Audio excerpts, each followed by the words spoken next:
so ihe niile a na-azọ abụ m Katọlik, abụ m Anglican, onye Pentikostal, ka m gwa ndị Igbo taa, onye ya gwa m etu Chukwu dụ enye ya 10 million naira.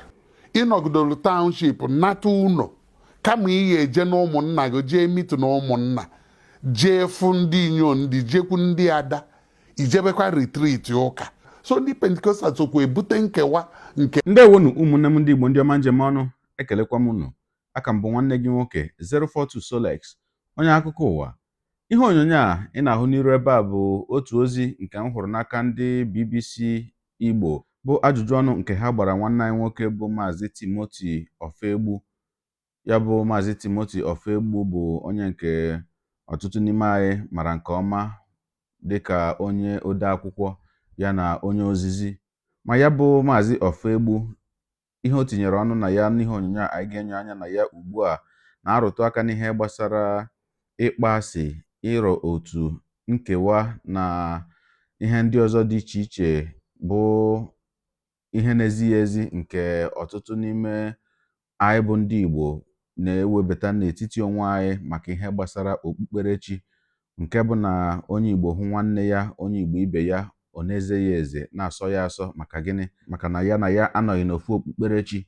O wee na-akọwasị na anyị lee anya ka ndị agbata obi anyị si eme ihe gbasara okpukperechi bụ ndị ofe mmanụ, ndị Yoruba. O wee na-asị na ị ga-abịa n'otu ezinụlọ na nna ha nwere ike bụ onye na-ekpe alakụba, bụ ndị na-akpọ isi ala, nne ha abụrụ onye Katọlik, nke ọkpara abụrụ onye Sabat, osote diọkpara abụrụ onye Jehovah's Witness, na ị ga-ahụ ha niile tinyechi isi ebe ka ha mma, ebe ha hụtara dịka ebe ọ ga-adabara ha, ma na-abatakwa n'ezinụlọ onye ọbụla na-akwanyere nwanne ya ugwu, onye ọbụla onwe na-akparị okpukperechi nke nwanne ya. Mana abịa na be anyị bụ ala Igbo, ọ dịzịa ka gasị na ọ bụ ara ka ndị be anyị ji ya bụ okpukperechi dị iche iche wee na-awụsị onwe ha, nke bụ na esemokwu na okwu n'ụka akarịala ebe niile, nkewa na ịkpa oke ejupụta ebe niile n'ihi okpukperechi. Ogologo okwu adị mmanụ ka mgbede, ya mere buru oche gị kpụdobe nso ma nọrọ ala ka anyị nyere anya na ya bụ ihe onyonyo, ma nụrụ n'olu nwanne anyị nwoke a bụ Maazị Timothy Ofegbu, dịka o ziri ndị Igbo ozi dị aka na ntị a gbasara nkewa nke okpukperechi na-ewetara anyị n'ala Igbo. Ya mere a sịla na Solex sị kama lere onyonyo ya, ma dịka anyị ga-enyo anya na ya bụ ihe onyonyo, ụmụnne m, na nkenke oge ka m were ohere a retụkwa ahịa m, maka na ọmarịcha akwụkwọ a m na-echetara unu mgbe ọbụla. Ekwela m unu nkwa sị na agaghị m akwụsị ikwu okwu akwụkwọ wee ruo mgbe unu niile zụchara nke unu, ma rukwanụ mgbe unu niile malitere kụziwere ụmụaka unu otu esi agụ asụsụ Igbo. Maka na akwụkwọ m na-ekwu okwu ya bụ ọmarịcha akwụkwọ nke nchemiri echiche, nọrọ ala kwụọ aka depụta ya iji wee nye aka n'ịkụziri ụmụaka anyị otu esi agụ asụsụ Igbo. Akwụkwọ m kpọrọ Uchenna bụ akwụkwọ na-akọ akụkọ gbasara nwata nwa mgbe ya bụ onye na-enweghị nne ma onweghị nna, mana o siri n'ụkọ bilie ebe ọgaranya site n'ige ntị ndụmọdụ ndị okenye ya na site n'ịgbasi mbọ ike dịka nwata. Otu ihe kacha atọ ụtọ n'akwụkwọ a bụ na edere m ya n'asụsụ abụọ, nke bụ na iru ya ọbụla ị satara, ị ga-ahụ ebe ndere ya n'asụsụ Igbo ma hụ ebe ndere ya n'asụsụ Bekee. Ihu ebe ndere ya n'asụsụ Igbo, ịhụkwa ebe ndere ya n'asụsụ Bekee, nke bụ na nwa gị gụwa asụsụ Igbo ya, ọnwa ihe ọ na-aghọtaghị, ole anya n'ala ya ebe ndere ya n'asụsụ Bekee, ọ ghọta ya ozugbo. Ma ụfọdụ n'ime uru akwụkwọ a ga-abakwara n'ụmụaka gị gụnyere nke mbụ, ịmụta otu esi agụ asụsụ Igbo; nke abụọ, ịmata uru ọ bara ige ntị ndụmọdụ ndị okenye; nke atọ, ịmata uru ọ bara ịgbasi mbọ ike dịka nwata, ya na uru ọ bara ịtọkọba n'ichekwa ego, bụ nke ama dịka savings n'olu Bekee. Ị chọrọ ka ụmụaka gị na-asụ Igbo ka Solex? Zụọrọ ha ọmarịcha akwụkwọ a.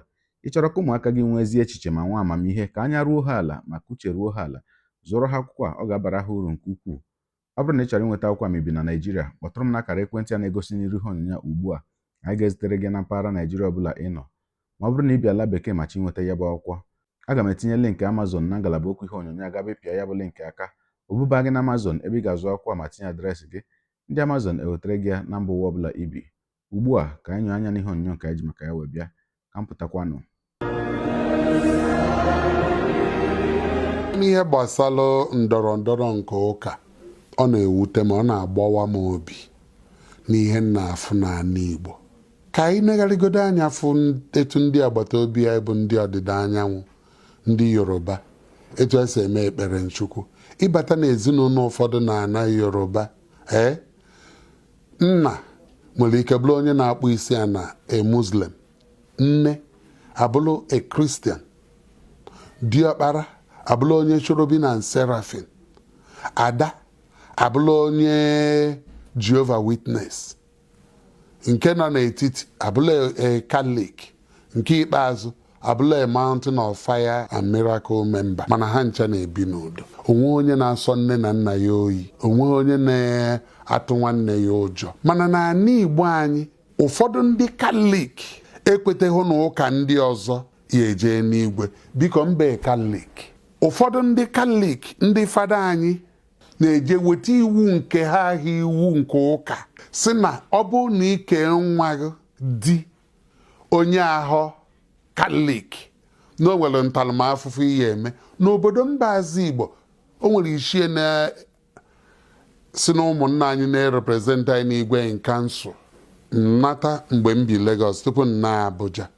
Eme n'afọ nna na nwa na mmụọ nsọ, ọgbala ọsọ je na ọta sekpulana sekpugudo a na-agbasa, wee jebe be ka agbasara. Sị ya, gịnị ka o jiri sekpuru? Ọ sị na fada asị na ọ ya esetu ahụ na-esekpu ana ruo ụka ịnọ maka na okelu nwa onye SMS. Nsị ya, one fada? Nsị ya, ọ gụtara ya na canon law ka ọ magisterium ka iwu nke ka o tiri. Enwesa fada mana ọ bụ na nwoke a je sekpu a na ọzọ ekpe ngụ n'aka bishọp, etu a ka o si sị na ha agbaghara ya o. So ihe niile a na-azọ, abụ m Catholic, abụ m Anglican, onye Pentikostal, nke ndị na-agbawa m obi bụ ndị Pentikostal ala Igbo. Nọmba 1 bụ na ndị bụ ndị isi ha na-eje buru ụzọ ka ihe ha na-akpọ December retreat from 22 December to 27 December, ka ọ dụchọ na ọ na-ahọbe nne na nna, ka ọ dụchọ na o je hobe ọgọ, ka ọ dụchọ na ọ fụghị ikwu na ibe, ka ọ dụchọ na ọ fụọ ndị ya na ha gụkọrọ akwụkwọ, ka ọ dụchọ na ọ tụ ihe ụtụ n'obodo. Ịnọgidolu township nata ụnọ kama ihe eje na ụmụnna gị, jee mitu na ụmụnna, jee fụ ndị inyom, ndị jekwu ndị ada, ijebekwa retreat ụka. So ndị Pentikostal sokwa ebute nkewa nke ha. Anglican na onwe ha a na-aghọ mgbọ, Catholic si, Pentikostal si, ekpere ofuma si, ndị a si ọsọ. Ka mgba ndị Igbo taa, onweghị onye nọ n'ụwa nwere ike ịkọwa etu Chukwudu. Ife aka ngwazi gị ihe ya atụ gị ụjọ. Ihe na-asị na ha furu Chukwu, gwa ha asị. Ọ bụrụ Chineke nke ndị ụka dịka mụnwa bụ onye nwere first and second degree in theology, onweghị onye ma etu Chukwudu. God ahụ ihe ya akọwa mmadụ ya afụ. Onye ka o ji esi fụ mmadụ ibe gị n'anya dịka isi fụ onwe gị n'anya. Na ọ bụrụ na gụnwa na-asị na ịma Chineke, ịfụbeghị mmadụ ibe gị n'anya ị na-afụ anya, kelee etu ị ga-esi fụ Chineke ịfụ ha n'anya, ịfụ ya n'anya. Akwa ikirichala ya bụ ihe onyonyo.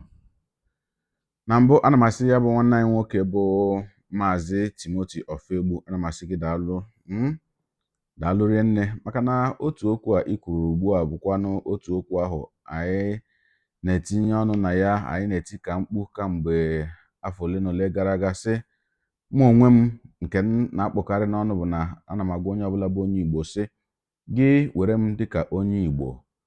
Ihe ọbụla mụ na gị na-emekọ, ewebatala ihe m na-ekpere makwa na ihe ị na-ekpere na ya. Mba, were m dịka onye Igbo, were m dịka nwanne gị ahụ. Ewela m ka onye ụka, ewela m dịka onye ọdịnala, ewela m dịka onye Muslim makwanụ ka onye ihe ọbụla ị na-ahụta m ka m na-ekpere. Were m dịka onye Igbo, maka na ihe kacha mkpa na ndụ anyị niile bụ ọbara Igbo ahụ na anyị n'ime. Maka na onye bụ onye ụka bụrụ onye Igbo tupu ọ bụrụ onye ụka.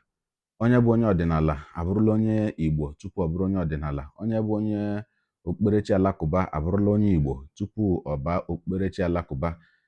O wee bụrụ na ihe kacha mkpa n'ime ndụ anyị dịka ndị Igbo bụ ọbara Igbo anọ anyị n'ime. Onweghị uru ọ bara anyị ị na-ekewa onwe anyị, onweghị uru ọbụla anyị ga-erite na ị na-akpa oke n'etiti onwe anyị maka okpukperechi dị iche iche anyị nọ na ya. Ana m agwa unu mgbe ọbụla sị, ihe na-ekpere dịrị gị na chi gị ka nke m na-ekpere dịrị mụ na chi m.